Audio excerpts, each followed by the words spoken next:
Israel के प्रधानमंत्री Netanyahu जब भी यूएन में बैठते थे एक ही बात गिनाते थे कि दुनिया के लिए अभिशाप हैं लेबनान, सीरिया, इराक और ईरान।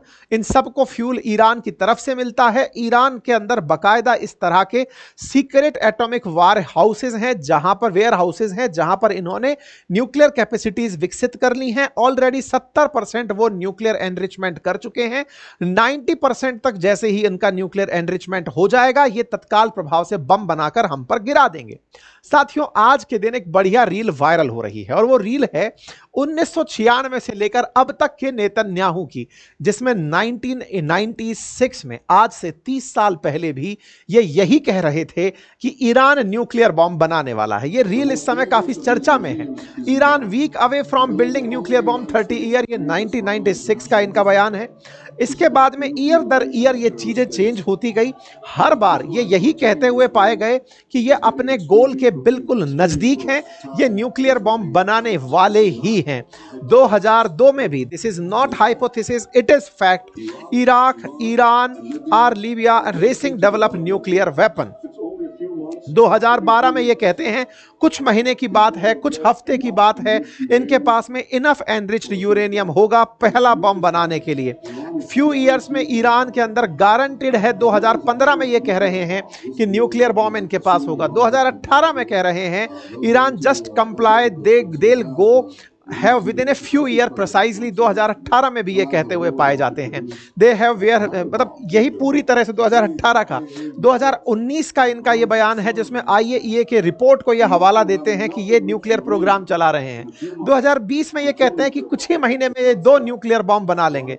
2025 में ये कहते हैं कि इनके पास में पूरी तरह न्यूक्लियर बॉम्ब बन गया है। नेतन्याहू के इस बयान को जबरदस्त सर्कुलेशन मिल रहा है कि मिस्टर नेतन्याहू, आपने दुनिया को ये तो बिठा दिया कि ये न्यूक्लियर बॉम्ब बना रहे हैं, लेकिन आप 30 साल से कह रहे हैं ये अब तक बना क्यों नहीं पाए। इसका कहीं अर्थ ये तो नहीं निकलता कि इजराइल के खिलाफ ईरान बयान देता है और आपको वो बयान पसंद नहीं थे, क्योंकि वो केवल एक ही लाइन बोलता था, death to Israel, death to America. आपको ये बात पसंद नहीं थी, बस आपने इस वजह से ईरान को टारगेट किया। लेकिन दुनिया में आपके खिलाफ मोमेंटम ना बने, इसलिए आप सबसे यही कहते रहे कि मैंने न्यूक्लियर बम बनते देख लिए या फिर ये लोग न्यूक्लियर बम बनाने जा रहे हैं। खैर, सच्चाई जो भी हो, हमने इनकी इंटेलिजेंस पर ही भरोसा किया, माना कि साहब ये कह रहे हैं तो ठीक होगा। पहले 1 न्यूक्लियर बॉम्ब बनाने की तैयारी थी, फिर 2 की थी, अब ये बोलने लगे हैं कि 9 न्यूक्लियर बॉम्ब के बराबर इन्होंने एनरिच्ड यूरेनियम तैयार कर लिया है।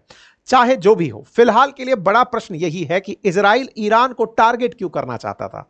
कारण इसलिए क्योंकि भविष्य में ईरान इजराइल पर बम ना गिरा दे, क्योंकि ईरान अक्सर यही कहता था कि यह केवल 1 बम के बराबर है, 1 न्यूक्लियर बम डालूंगा जिस दिन इजराइल खत्म हो जाएगा। बस इजराइल ने इसी डर के चलते ईरान पर हमला कर दिया और इस हमले में उन्होंने टारगेट किया उन न्यूक्लियर साइट्स को जहां पर न्यूक्लियर एनरिचमेंट प्रोग्राम चल रहा था। चलिए साहब, ये तो एक पहलू हुआ।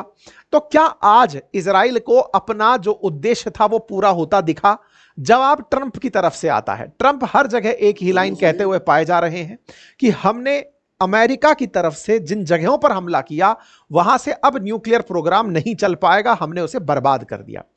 इजराइल का दूसरा मत था कि वो खैमनेई की सत्ता परिवर्तित कर दें, क्योंकि 1979 से जब से खैमनेई सत्ता में आए हैं, या फिर इनकी जो विचारधारा की सत्ता आई है, खुमैनी की सरकार थी पहले, तब से ईरान और इजराइल एक दूसरे के खिलाफ हो रखे हैं।